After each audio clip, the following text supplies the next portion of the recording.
Hello student, welcome to the third video of congruency. आप पहले के दो वीडियो में ये जाने हैं कि कॉन्ग्रुएंसी को डिफाइन कैसे किया जाता है, कॉन्ग्रुएंसी क्या होता है, और फिर आप ये जाने थे कि कॉन्ग्रुएंसी के सिंबल के पीछे का क्या साइंस था। आज हम लोग जानेंगे ट्रायंगल के अंदर में कॉन्ग्रुएंसी को कैसे अप्लाई किया जाएगा, क्या क्या क्राइटेरिया है जिससे कि हम प्रूव कर पाएँ कि दो ट्रायंगल कॉन्ग्रुएंट है या नहीं है, उन सारी चीज़ों को देखेंगे। और साथ ही साथ ट्रायंगल का कुछ बेसिक इंट्रोडक्शन भी देंगे ताकि हम लोगों को कॉन्ग्रुएंसी पढ़ने में कोई तकलीफ ना हो। तो चलिए हम लोग शुरू करते हैं आज की वीडियो को ट्रायंगल के बेसिक पार्ट्स से। सबसे पहले आप सबको पता है कि ट्रायंगल के अंदर में 3 साइड्स होते हैं, तो हम लोग उन तीनों साइड्स को देखेंगे और उनका नाम कैसे लिखा जाता है ये समझेंगे। तो ये रहा हमारा ट्रायंगल का 3 साइड्स। हम 3 कलर का यूज किए हैं ताकि आपको पहचानने में कोई भी कंफ्यूजन ना हो। सबसे पहले हम लोग क्या करेंगे, इस ट्रायंगल के वर्टेक्स का नाम लिख देंगे। तो यहाँ हम वर्टेक्स का नाम दे देते हैं ए। ओके, फिर इस वाले वर्टेक्स का नाम हम लोग रख देते हैं बी, और यहाँ वाले वर्टेक्स का नाम हम दे देते हैं सी। अब जब हम लोग इसके वर्टेक्स का नाम दे देते हैं ए बी सी, तो इनके साइड्स का नाम देना इजी हो जाता है हमारे लिए। ये जो ऑरेंज कलर का साइड आपको नजर आ रहा है, इसका नाम आप दो तरीके से लिख सकते हैं। या तो आप इसका नाम ए बी लिख सकते हैं starting from top to bottom, और या फिर इसका नाम आप बी ए लिख सकते हैं बॉटम टू टॉप। दोनों तरफ से ये बिल्कुल सही है। उसी तरीके से आप इस पिंक वाले का नाम लिख सकते हैं ए सी, या फिर आप इसका नाम सी ए भी लिख सकते हैं। ये सेम टू सेम चीज माना जाता है सी ए। उसके बाद नीचे जो हमारा साइड है इसका नाम बी सी हो जाएगा, या फिर इसका नाम सी बी हो जाएगा। ठीक है, इसी तरीके से अब हम लोग इसके एंगल का नाम लिखेंगे। तो हमारा ट्रायंगल के अंदर में 3 एंगल बनता है, जैसे 3 साइड से वैसे 3 एंगल बनता है। तो अभी आपको एंगल पॉपअप होते हुए नजर आया है ये पर्पल कलर के आर्क से। तो यहाँ जो एंगल बना है ये ए वर्टेक्स पे, इसका नाम आप दो तरीके से लिख सकते हैं। सबसे पहले इसके वर्टेक्स को यूज करते हुए आप इसका नाम लिख सकते हैं सिंपली एंगल ए। बट ये बहुत बार हमारे काम में उतना नहीं आता है, क्योंकि कभी-कभी एक ही पॉइंट पे बहुत सारे एंगल बन जाते हैं, तो उस केस में कंफ्यूजन हो जाता है। तो हम लोग क्या करेंगे, इसका सिंपल वाला नाम, जैसे कि इसका नाम एंगल ए हुआ, इसका नाम एंगल बी हुआ, और इसका नाम एंगल सी हुआ। इसके साथ साथ हम लोग 3 पॉइंट का यूज करके भी इनका नाम लिखना सीखेंगे कि कैसे एंगल ए को 3 पॉइंट्स का यूज करके इसका नाम दिया जा सकता है। तो मान लीजिए आपको एंगल ए का नाम लिखना है, तो आप इस बी पॉइंट से शुरू करके फिर ए पे जाएंगे, और फिर ए से शुरू करके सी पे जाएंगे। तो आपका एक एंगल का नाम हो जाएगा ऐसा, एंगल बी ए सी। ठीक है, इस दौरान क्या हुआ, आपका जो एंगल ए था वो बीच में आता है। किसी एक पॉइंट से शुरू करिए, और एक तरीके से ना ये एंगल जो है एंगल ए, वो हमारा घिर जाता है। जब हम लोग ऐसे लाइन लेकर चलते हैं ना, बी से शुरू किए और ए पे गए, और ए से फिर सी पे गए, तो एंगल ए देखिए आपका घिर जाता है। तो आपको इस तरीके से लाइन को लेकर के चलना है ताकि एंगल जो है हमारा घिर जाए, तो फिर हमारा नाम सही हो जाता है। इसको हम लोग 3 पॉइंट्स का यूज करते हुए एंगल का नाम लिखना कहते हैं। सेम अगर जो कोई बच्चा यहाँ सी से शुरू करेगा तो भी इसका नाम सही हो सकता है। इसमें हम लोग ऐसा भी लिख सकते हैं कि ये एंगल सी ए बी है। ठीक है, ओहो, मेरा थोड़ा माउस से लिखना बहुत डिफिकल्ट है, थोड़ा समय चाहिए हमको लिखने के लिए। Angle C A B. ठीक है, तो ये हमारा एंगल लिखने का तरीका हुआ यूजिंग 3 पॉइंट। सेम इसी तरीके से आप एंगल बी का नाम क्या लिखेंगे, तो एंगल बी का नाम हमारा हो जाएगा, फिर से हम लोग ए से शुरू करेंगे ताकि बी को घेरा जा सके। ए से लेके बी पे जाएंगे और फिर बी से सी पे चले जाएंगे। तो देखिए बी जो है आपका वो एक तरीके से घिर जाता है। तो ये हमारा हुआ एंगल बी का लिखने का तरीका। एंगल कैसे लिखेंगे, ए बी और एंगल सी।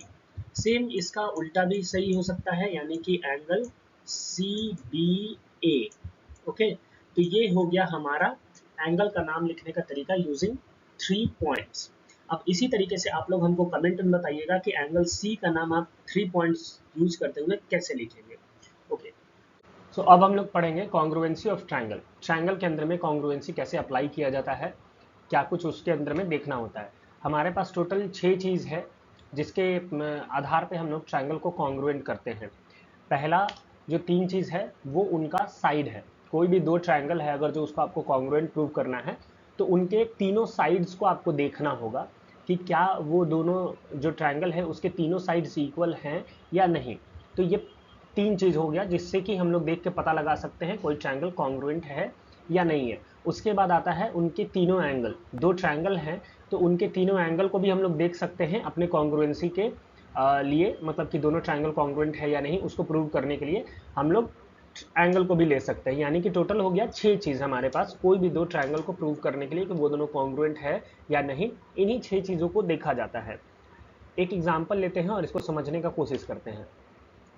हमारे पास एक ट्रायंगल है जिसका कि साइड का मेज़र हम लोग यहाँ पे लिख के रखे हैं 7 सेंटीमीटर, 6 सेंटीमीटर और 5 सेंटीमीटर।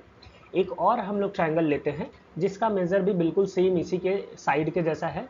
इसके अंदर में भी जो हमारा साइड है वो बिल्कुल सेम है, 7 सेंटीमीटर, 6 सेंटीमीटर और 5 सेंटीमीटर। तो ये दोनों ट्रायंगल जो हैं वो कॉन्ग्रुएंट है क्योंकि इनके साइड्स जो हैं वो इक्वल हैं और प्लस इनके एंगल भी इक्वल है। यहाँ का जो एंगल लिया गया है वही एंगल यहाँ पे भी लिया गया है और सेम एंगल इन सारे वर्टेक्स पे रखा गया है। तो इस तरीके से ये दोनों ट्रायंगल कॉन्ग्रुएंट हो जाते हैं। तो जैसे हम लोग पहले पढ़े थे कि अगर जो दो सर्कल है उनको कॉन्ग्रुएंट करने के लिए उनके रेडियस इक्वल होने चाहिए, दो एंगल हैं उसको कॉन्ग्रुएंट करने के लिए उनके एंगल का मेज़र इक्वल होना चाहिए, या फिर दो लाइन है तो उनको इक्वल या फिर उनको कॉन्ग्रुएंट बोलने के लिए उनका लेंथ इक्वल होना चाहिए। उसी तरीके से दो ट्रायंगल को हम लोग कॉन्ग्रुएंट कब बोलते हैं, जब उनके साइड इक्वल होते हैं प्लस उनके एंगल भी इक्वल होते हैं।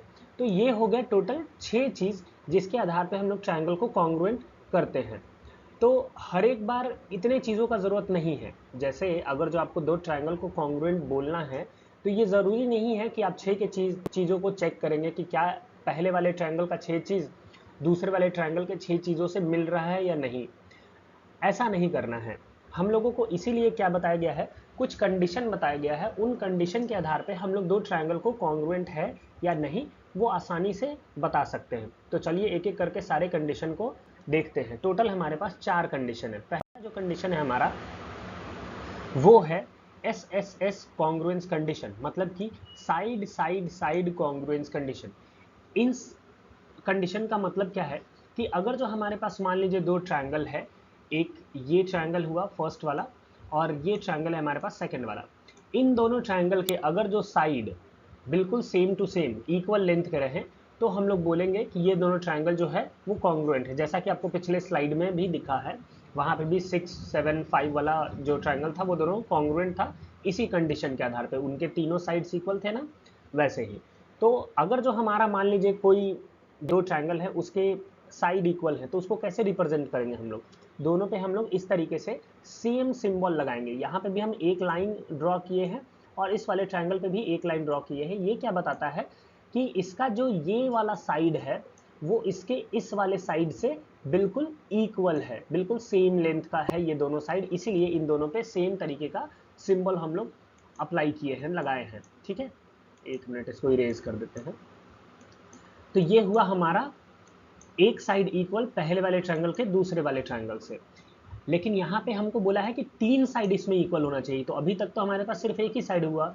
अभी अगर जो मान लीजिए दूसरा साइड इक्वल होता है इसका, जैसा कि यहाँ पे आपको दिखाया जा रहा है, इसका ये वाला साइड जो है इस वाले साइड से सेम सिंबल रखे हुए है, इस पे भी जैसा दो दो लाइन है इस पे भी दो दो लाइन है, इसका मतलब कि ये दोनों साइड भी आपस में इक्वल है।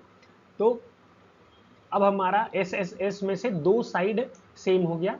अभी तीसरा साइड जैसे ही सेम होगा, जैसा कि अभी हम यहाँ पे सिंबल लगाए, यहाँ पे भी तीन लाइन, यहाँ पे भी तीन लाइन, इससे ये पता चल रहा है कि ये दोनों साइड जो हैं ये भी दोनों आपस में इक्वल है। तो हमारा SSS कंडीशन फुलफिल हो जाता है। किसी भी दो ट्रायंगल का अगर जो कॉरस्पॉन्डिंग साइड इक्वल हो जाते हैं तो हम लोग बोलते हैं कि वो दोनों ट्रायंगल जो हैं वो SSS कंडीशन से इक्वल होते हैं। ठीक है, मतलब कि पहले वाले का तीन साइड और दूसरे वाले का तीन साइड बिल्कुल सेम लेंथ का हो जाए तो ट्रायंगल कॉन्ग्रुएंट हो गया। और वैसे कंडीशन में जब साइड से हम लोग कॉन्ग्रुएंसी प्रूव करते हैं तो हम लोग लिखते हैं कि वहाँ जो ट्रायंगल है वो कॉन्ग्रुएंट है इस कंडीशन के आधार पे, SSS कंडीशन के आधार पे। अभी चलते हैं हम लोग दूसरे वाले कॉन्ग्रुएंसी कंडीशन पे।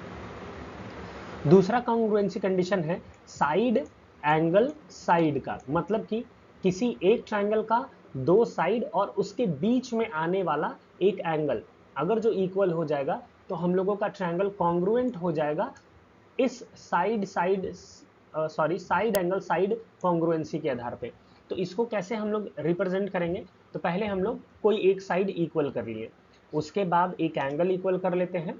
अब हमारा एक और साइड आएगा जो कि इस एंगल को बीच में करने का कोशिश करेगा। तो देखिए ये साइड इसके इक्वल हुआ और ये साइड इसके इक्वल हुआ। अब इन दोनों साइड के बीच में ही तो ये एंगल आ रहा है ना, सो ये इसीलिए ऐसा लिखा गया है इंक्लूडिंग एंगल, कि जब कोई दो साइड है उसके बीच का एक एंगल जो है वो इक्वल हो जाए तो दोनों ट्रायंगल जो है वो कॉन्ग्रुएंट हो जाता है। और उसके पीछे का रीजन क्या दिया जाता है उन दोनों ट्रायंगल का कॉन्ग्रुएंट होने का? तो बोलते हैं हम लोग वो साइड एंगल साइड कंडीशन के आधार पे कॉन्ग्रुएंट हुए हैं, क्योंकि उसका एक साइड दूसरे वाले ट्रायंगल के एक साइड के बराबर है, उसका एक एंगल दूसरे वाले ट्रायंगल के एक एंगल के बराबर है, और उसका एक और साइड दूसरे वाले ट्रायंगल के एक और साइड के बराबर है, और एंगल जो है वो दोनों इक्वल साइड के बीच में ही आना चाहिए, साइड कहीं और नहीं हो सकता है। ये कंडीशन में ये आपको ध्यान रखना है कि अगर जो आप दो साइड ले रहे हैं किसी ट्रायंगल का, मान लीजिए आप इधर का दो साइड लिए हैं, तो उसके बीच का ही एंगल आपको लेना है, तभी इसको बोला गया है कि ये इंक्लूडिंग एंगल ही रख सकता है, कहीं का भी एंगल आप नहीं ले सकते हैं। ठीक है, तो ये हुआ हमारा कंडीशन नंबर 2 कॉन्ग्रुएंसी को प्रूव करने का ट्रायंगल के अंदर में। अब कंडीशन नंबर 3 इसके अंदर में है दो एंगल और उसके बीच में आने वाला एक साइड अगर जो हमको इक्वल मिल जाए दो ट्रायंगल में, फिर से दो एंगल और उसके बीच में आने वाला कोई एक साइड हमको मिल जाए दो ट्रायंगल में इक्वल, तो हम लोग बोलते हैं कि वो दोनों ट्रायंगल कॉन्ग्रुएंट हैं। और उसके पीछे का रीजन हम लोग क्या बताते हैं कि उसके पीछे का रीजन है angle side angle congruency condition. ठीक है, इसको कैसे अप्लाई करेंगे हम लोग? तो पहले हम लोग एक एंगल लिए, यहाँ दोनों एंगल इक्वल किए हम लोग रेड वाले आर्क से, फिर एक साइड को इक्वल करेंगे, तो ये साइड इक्वल हो गया। अब इस साइड को बीच में रखने के लिए हम लोगों को यहाँ वाला एंगल ही लेना पड़ेगा। ठीक है, तो हम लोग ये वाला एंगल लिए, तो हमारा ये दोनों ट्रायंगल हैं वो कॉन्ग्रुएंट हो गया किस कंडीशन के आधार पे? तो एंगल साइड एंगल के आधार पे, मतलब एक एंगल दूसरे वाले ट्रायंगल के एक एंगल के बराबर, फिर उसके बीच में आने वाला एक साइड दूसरे वाले ट्रायंगल के बीच में आने वाले साइड के इक्वल, और फिर एक एंगल एक और एंगल के इक्वल दूसरे वाले ट्रायंगल में। तो देखिए इसके अंदर में ये बीच में आ रहा है ना एंगल, सॉरी साइड, तो ये हुआ आपका एंगल साइड एंगल कॉन्ग्रुएंसी जो कि थर्ड नंबर का है। और ये सारे कंडीशंस में सबसे अलग कंडीशन रखा गया है, माना जाता है, क्योंकि इसके अंदर में एक रिक्वायरमेंट है। अगर जो आप ये कंडीशन किसी दो ट्रायंगल पे लगाना चाहते हैं तो सबसे पहला जो चीज़ उसके अंदर में देखना है कि जो आप ट्रायंगल लिए हैं क्या वो राइट एंगल ट्रायंगल है या नहीं। अगर जो वो नहीं है तो ये कंडीशन पहली बात तो लगेगा ही नहीं। तो हम लोगों को यहाँ पे जो दोनों ट्रायंगल लिए हैं वो दोनों ट्रायंगल क्या है? राइट एंगल ट्रायंगल है। ये वाला भी राइट एंगल ट्रायंगल है, ये वाला भी राइट एंगल ट्रायंगल है, आप देख के भी अंदाजा लगा पा रहे होंगे। तो अब इस कंडीशन को लगाते कैसे हैं? तो सबसे पहला जो रिक्वायरमेंट है कि दोनों के अंदर में राइट एंगल होना चाहिए, तो है बिल्कुल दोनों के अंदर में राइट एंगल है, पहला कंडीशन फुलफिल। उसके बाद दूसरा कंडीशन है दोनों का हाइपोटेनस इक्वल होना चाहिए, लेकिन मेरा पीपीटी थोड़ा गलत बना हुआ है, इसके अंदर में पहले साइड को दिखा दिया गया है, तो इसको अभी साइड मान के चलते हैं, ये साइड को नहीं। हम लोगों का जो सेकंड चीज़ होना चाहिए वो क्या है? आपका हाइपोटेनस इक्वल होना चाहिए। तो मेरा हाइपोटेनस दोनों का इक्वल हो गया, इसके इक्वल में इसका हाइपोटेनस है, इसके 90 डिग्री के बराबर में इसका 90 डिग्री है। और तीसरा जो चीज़ हमको चाहिए राइट हाइपोटेनस साइड वाले कॉन्ग्रुएंसी के लिए, वो साइड चाहिए। तो कोई भी साइड आप ले सकते हैं, ये वाला साइड इस वाले साइड के इक्वल कर सकते हैं, या फिर ये साइड जो है इस वाले साइड के इक्वल कर सकते हैं, जैसा आपको मिल जाए उसके हिसाब से आप चूज कर सकते हैं। तो ये हुआ आपका right hypotenuse congruency condition, right hypotenuse side congruency condition. इसको लगाने के लिए सबसे पहला रिक्वायरमेंट क्या है कि दोनों ट्रायंगल जो है वो राइट एंगल का ट्रायंगल होना चाहिए, फिर उसके बाद उनका हाइपोटेनस बिल्कुल इक्वल होना चाहिए दोनों में, और कोई भी एक साइड या तो परपेंडिकुलर के रूप में या फिर बेस के रूप में दोनों का इक्वल होना चाहिए। तो हमारा ये कंडीशन अप्लाई हो जाता है और दोनों ट्रायंगल को फिर हम लोग बोल पाते हैं कि वो दोनों ट्रायंगल हमारा कॉन्ग्रुएंट है। अब एक लास्ट चीज़ कि अगर जो हमारा दो ट्रायंगल कॉन्ग्रुएंट हो जाता है तो उसके बाद जो बाकी के 3 चीज़ हैं, जैसे कि हम आपको शुरुआत में बताए थे कि 2 ट्रायंगल कॉन्ग्रुएंट होने के लिए 6 चीज़ में से आप कोई भी 3 चीज़ को इक्वल दिखा सकते हैं तो आपका ट्रायंगल कॉन्ग्रुएंट हो जाता है। तो हम यहाँ पे 3 चीज़ दिखाएं इक्वल, एक राइट एंगल दिखाएं, इसका भी राइट एंगल लिए, इसका हाइपोटेनस लिए तो इसका भी हाइपोटेनस लिए, इसका साइड लिए तो इसका भी साइड लिए।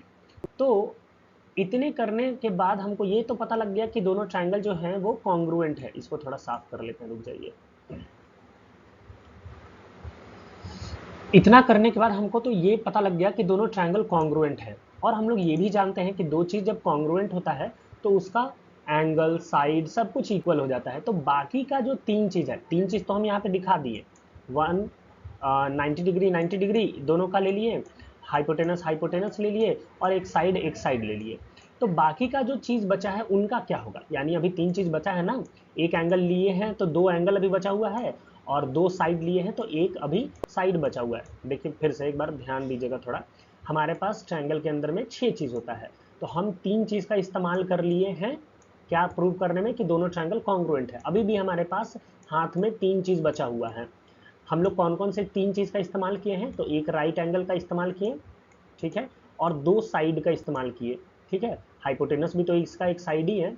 तो हम लोग इन तीनों चीज़ का इस्तेमाल कर लिए हैं। तो अभी क्या क्या बचा है हमारे पास, एक एंगल लिए हैं यानी कि अभी हमारे पास 2 एंगल बचा हुआ है, और 2 साइड लिए हैं तो एक साइड और अभी बचा हुआ है, क्योंकि किसी भी ट्रायंगल के अंदर में टोटल साइड 3 और टोटल एंगल भी 3।